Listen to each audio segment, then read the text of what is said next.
Welcome back, everyone, to the Deep Dive. Great to be here. If you've been following along, you'll know we're right in the middle of a special series. That's right. This is actually episode 6, and we're building on everything we've discussed about MySQL group replication and InnoDB cluster technology. Yeah, we laid some good groundwork in the previous sessions. Exactly. So today, we're taking that foundation and really broadening the view, putting it all into a much wider context. Makes sense. See how it stacks up. Our mission for this deep dive is simple, really. We want to give you a solid, comprehensive understanding of the whole high availability landscape for MySQL. It's a crowded space, lots of options. It really is. So we're going to review and compare MySQL NDB Cluster against several other prominent solutions out there.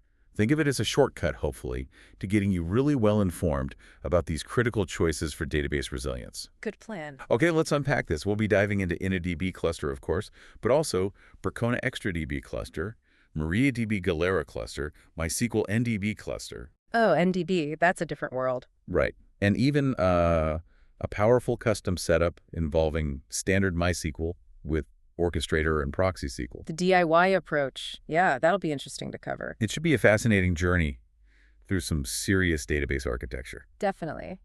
And maybe before we dive into the specifics, it's worth touching on why HA, high availability, is just so critical for databases like MySQL. What's fascinating here is, well, it's almost obvious now, isn't it? It feels that way, but it's good to state it clearly. Right. In today's world, everything's expected to be always on. Any database downtime often means, an immediate hit to the business. Lost sales, unhappy users. Exactly. Compromised services. So these HA solutions are designed very carefully to ensure continuous operation. Keep your data safe, keep it accessible, even if parts of your infrastructure hit a snag. It's about resilience, really, building it in. Precisely. Resilience and continuity right at the core of your applications and, frankly, your whole business operation. Absolutely. So let's start with Oracle's own offering then. Sure. MySQL InnoDB Cluster. It's often positioned as their flagship, sort of built-in HA solution for MySQL, isn't it? That's spot on. Yeah, it's their main answer for providing that robust, sort of out-of-the-box resilience. So what does it actually bundle together? It tightly integrates several key components. You've got synchronous group replication, which is key for data consistency across nodes. Okay, synchronous. Got it. Then there's automated failover for, rapid recovery if the primary node goes down, and transparent client routing using MySQL router so your applications don't need to worry about which node is currently the primary. Oh, so the app just connects and router figures it out. Exactly. It's engineered for strong consistency and that automatic promotion of a secondary if needed, but crucially for real fault tolerance and to avoid that nasty split brains scenario. Where two nodes think they're in charge. Chaos. Total chaos, yeah. Leads to inconsistent data. So to avoid that, it really requires at least 3 nodes, and it uses a consensus protocol underneath to keep everything coordinated. 3 nodes. And you mentioned it's streamlined to set up. That's a big appeal, right? Using the admin API and MySQL shell and MySQL router. It really is. The goal is often described as set and forget, minimizing that day-to-day manual DBA intervention. It does sound slick. Command line GUI tools. It seems pretty straightforward. But you mentioned set and forget. Is there like a hidden complexity or maybe a limitation people bump into? That's a really good question. Because while it aims for set and forget, one thing teams sometimes discover, often during a real incident, is that the speed of that automated failover isn't instantaneous. It can depend heavily on the transaction volume happening right when the outage occurs. So if it's super busy, recovery might take a bit longer than you tested in a quiet lab. Exactly. High transaction loads can mean slightly longer recovery windows. It's something you really need to stress test under realistic load to understand fully. It's often overlooked. Good point. So let's talk pros and cons then. Sure. On the pro side, obviously, you get official MySQL support from Oracle. That's a big deal for many companies, gives them accountability. Peace of mind. Right. The Just Works failover is a major plus, and seamless upgrades are generally built in, which simplifies maintenance. Okay. And the downsides? Well, the main ones are needing those 3 or more robust nodes. That's an infrastructure cost and complexity factor, especially for smaller setups. Right, not just any old VMs. No, they need decent resources. Yeah. Also, it's really optimized for LAN environments, local area networks. Think within a single data center. Low latency. Exactly. It's not really designed for wide area network deployments, say, across continents. That synchronous replication suffers badly with high network latency. Okay, so WAN is tricky. Any other cons? Maybe less flexibility if you have really highly customized or, let's say, unusual architectural needs. It prefers a standard setup. Got it. So who's the ideal user for InnoDB Cluster, though? I'd say it's perfect for teams looking for that robust, vendor-supported HA right out of the box. People who want to minimize the DBA intervention needed for HA itself. Like e-commerce shops, maybe. Ugh, SaaS yeah. platforms. Yeah, exactly.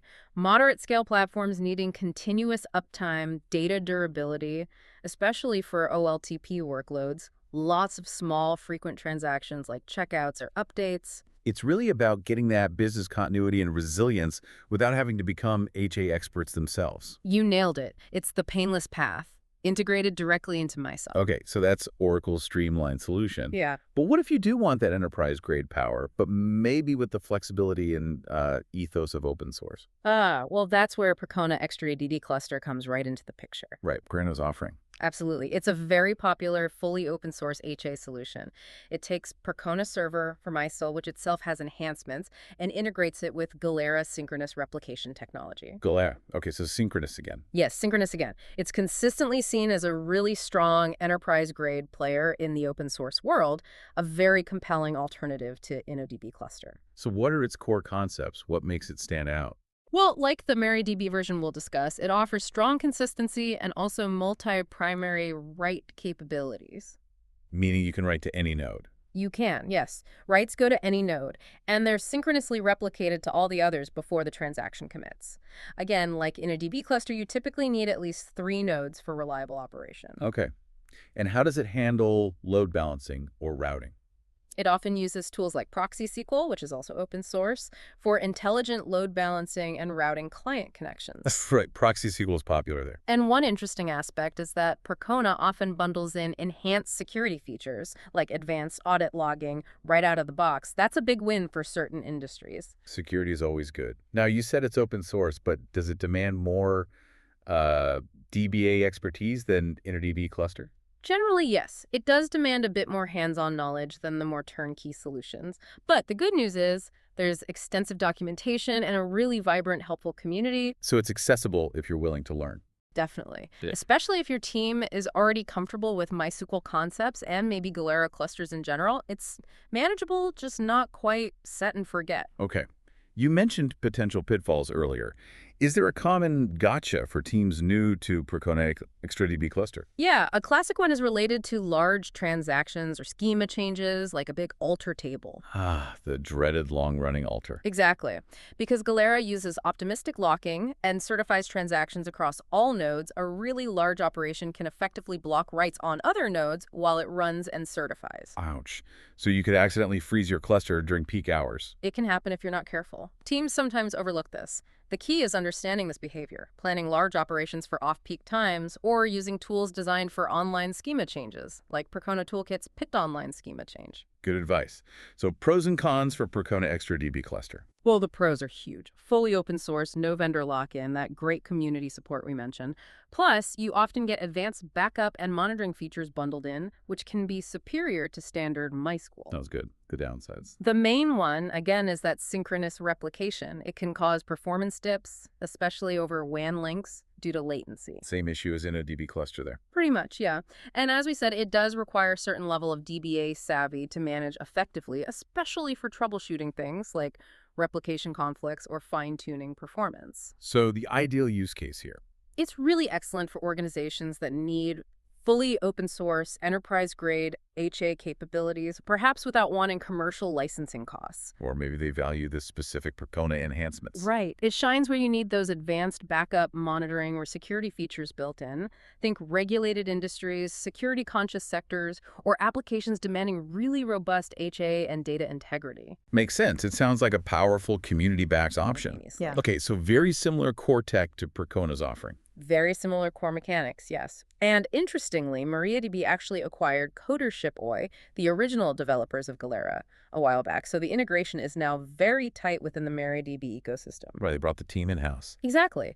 So that ability for any node to accept writes is its defining feature. It offers potentially immense flexibility in how you distribute write load and scale things out. No single primary bottleneck for writes.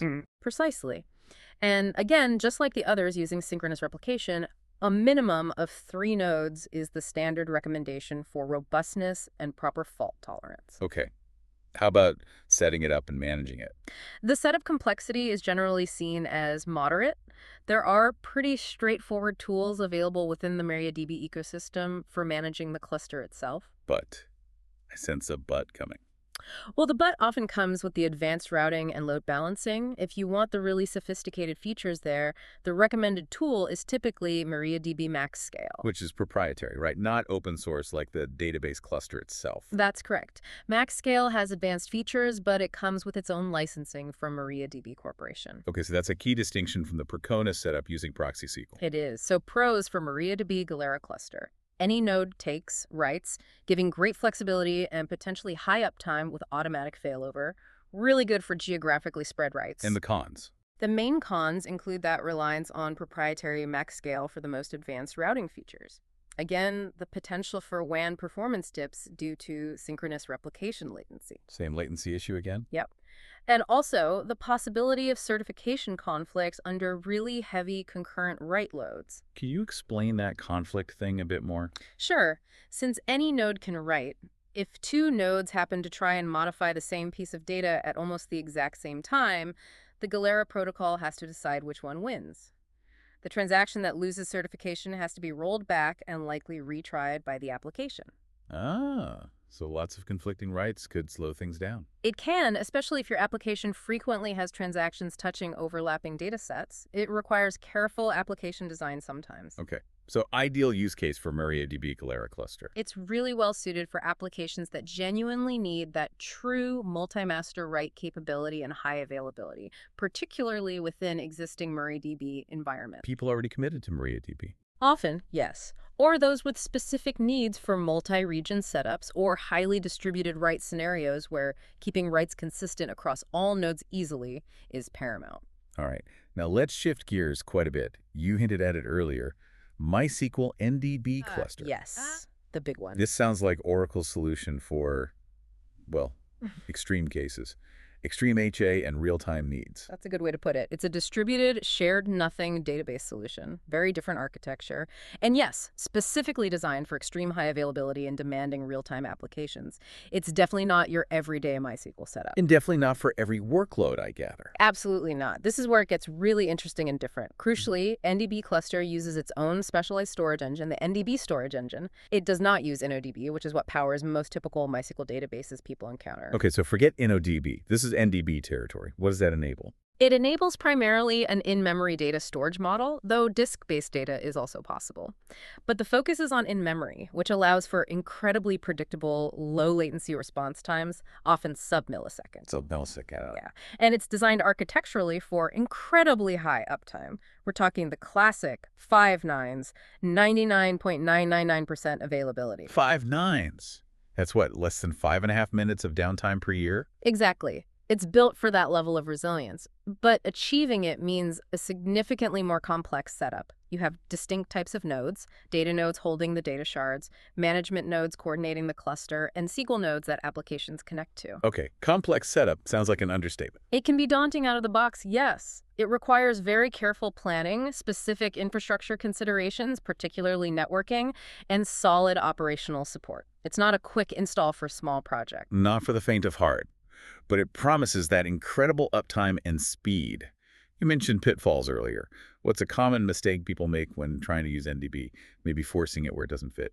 A very common mistake is trying to treat NDB Cluster like a general-purpose relational database. For example, running complex analytical queries with lots of joins across large data sets, or expecting it to handle large blogs efficiently. So it's not good for reporting or analytics. Not its primary strength, no. NDB excels at blazing fast, simple key-value lookups, or high volumes of small, simple transactions. Think Teco call routing, online gaming, state management, things like that. Trying to run complex SQL that you'd run on InnoDB can lead to really poor performance and frustration. So you have designed your application for NDB strength. Absolutely. Its power comes from its specialized architecture. Using it outside that sweet spot undermines why you choose its complexity in the first place. Okay, pros and cons summarized for NDB Cluster. Pros are undeniable. That potential for 99.999% uptime, incredible real-time throughput for specific transaction types, and a shared nothing architecture, meaning absolutely no single point of failure.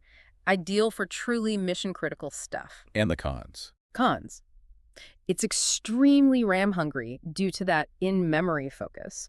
As we just discussed, it's not designed for classic InnoDB workloads involving complex queries or large objects, and frankly, its complexity makes it a niche solution. It's often overkill for most typical business apps. So, the ideal user, who actually needs this? Think telecommunications, core financial services like payment processing, real-time bidding platforms, maybe some high-scale session management for massive online services. Basically anywhere that absolutely cannot tolerate downtime and needs insane scale for massive volumes of very small, simple transactions where that ultra-low latency is non-negotiable. Exactly, where every millisecond and every second of uptime genuinely counts for the core business function. Okay, that clarifies NDB significantly. So Yep. finally, let's talk about the path for the tinkerers, the engineers who love building bespoke systems.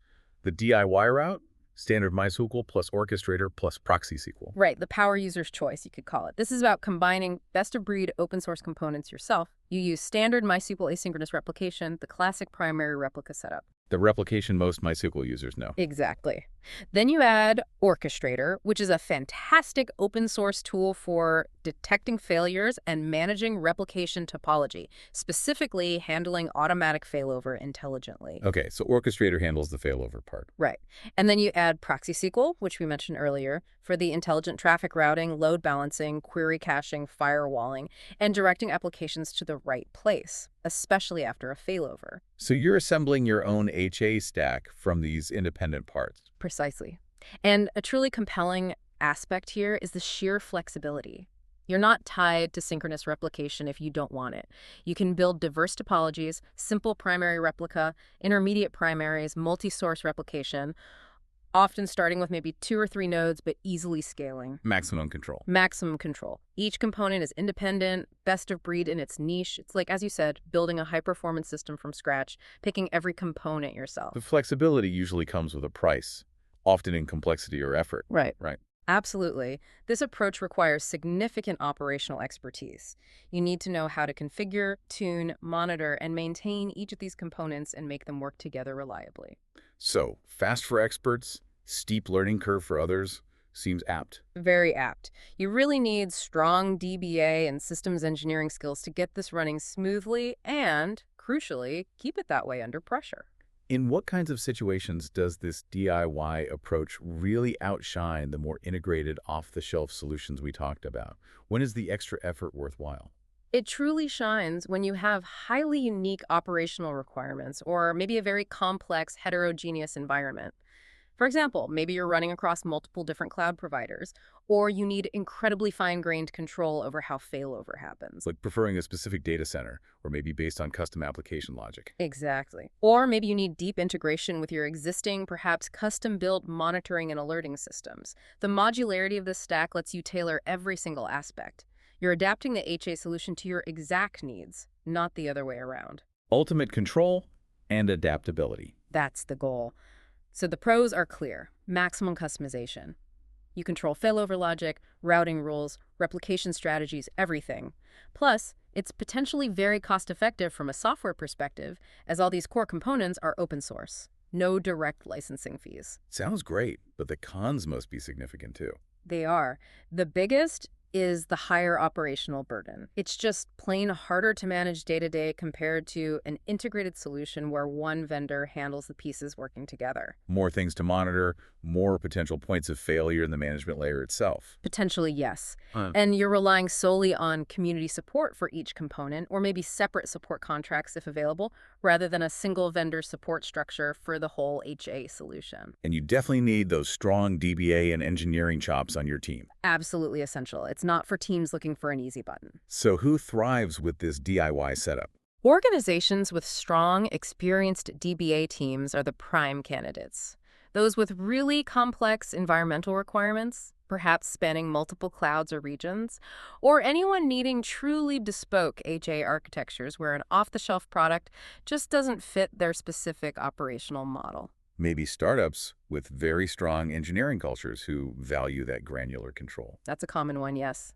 Or large enterprise IT departments managing complex, diverse infrastructures where customization is key. Okay, that covers the main contenders. Quite a range of options. It really is. And, if we connect this back to the bigger picture, Mm-hmm. despite all the technical differences, all these solutions are fundamentally aiming for the same things. We are. Keeping your critical data safe, number one. Ensuring your service stays resilient even when unexpected failures happen. And ultimately, making sure your business is always ready to operate. They're all about helping you sleep better at night, knowing that core infrastructure is protected. That's a good way to put it. So what does this all mean for you, the listener, trying to make sense of this? Yeah, how do you choose? It's clear the right choice isn't one size fits all. It really seems to be a balance, doesn't it? Between the setup effort you're willing to invest, the operational skill you actually have on your team, Crucial point, the team skill. and the strategic fit for your specific business needs and risk tolerance. Mm, So when you're thinking about this, maybe evaluating your current setup or planning a new one, you should probably ask yourself some key questions, right? particularly. Like, how critical is absolute zero downtime for my specific application? Is near zero okay? Or does it have to be truly zero? Big difference in complexity and cost there. And then, do I want to set it and forget it kind of system, minimal fuss? Or do I actually prefer having a toolkit, something I can tinker with, customize, optimize myself? Your team's culture plays a role there too. Yeah, and maybe the most critical. Who is actually going to operate this thing day to day? What are their current skills? And are we prepared to train them or hire if needed? That operational aspect is so often underestimated. The answers to those questions, they should really guide you towards the most strategic and, importantly, the most sustainable high availability choice for your specific situation. Well said. And this raises, I think, an important final thought or question for people to consider. Yeah. While all these technologies are different approaches, Mhm. different complexities, that underlying principle of preparedness is universal. Being ready for things to go wrong. Exactly. But think beyond just the database tech itself. How does your chosen HA strategy impact not just your data safety, but your entire team's ability to innovate, to deploy new features confidently, to respond quickly when unexpected challenges do arise? So the database resilience underpins operational agility. Precisely. Your database's resilience, or lack thereof, is truly foundational to how quickly your whole business can move and adapt. It's not just a tech decision, it impacts everything. That's a really powerful point to end on. Wow, what an incredible deep dive today into the whole world of MySQL high availability solutions. We covered a lot of ground. We really did. From Oracle's integrated InnoDB cluster all the way to that ultimate DIY power user stack. We genuinely hope this is giving you, our listeners, a clear, comprehensive view of the landscape. Hopefully that shortcut to being well-informed we talked about at the start. Exactly. Helping you understand these critical choices for database resilience. Thank you so much for joining us on the deep dive. Thanks for listening. If you found this discussion insightful, please do us a favor, like, share, and subscribe to the channel. It really helps others find this content and ensures you won't miss future deep dives in this series or others we have planned. Stay curious. Absolutely. Until next time, keep digging deeper.